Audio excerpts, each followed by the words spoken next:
Umuulan po ngayon ng yelo. 2, 2.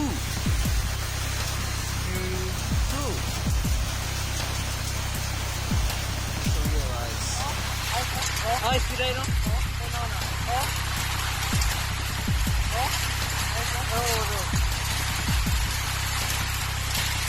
Oh, ang gano'n.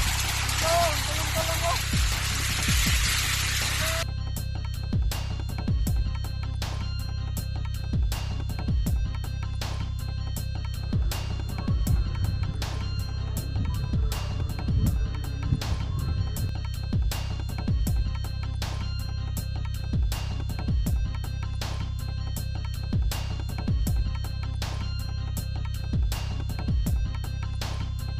Base sa ating bagong forecast track ay bahagyang bumaba ang forecast track nitong si Ambo, pero almost the same pa rin po ang direksyon na tatakakin, northwestward o pahilagang kanluran. At makikita natin dito sa ating forecast track na sa Huwebes po ay posible pang lumakas mula sa tropical depression. Ito ay magiging tropical storm habang papalapit dyan sa may Bicol region, at nakikita rin natin ang posibleng pag-landfall nito sa may Bicol area sa Huwebes din po.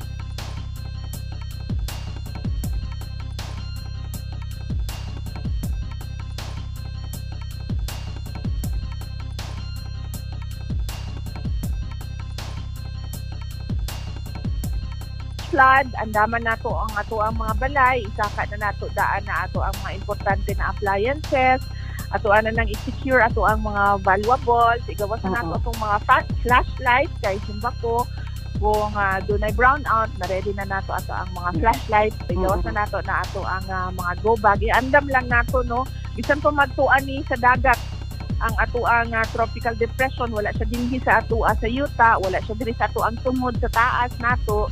Magandang naghihapon ka. It's good to practice sa karon nga ingani lang ang bagyo na ara sa kilid na sa layo, makita lang nato siya sa mapa. It's good to practice.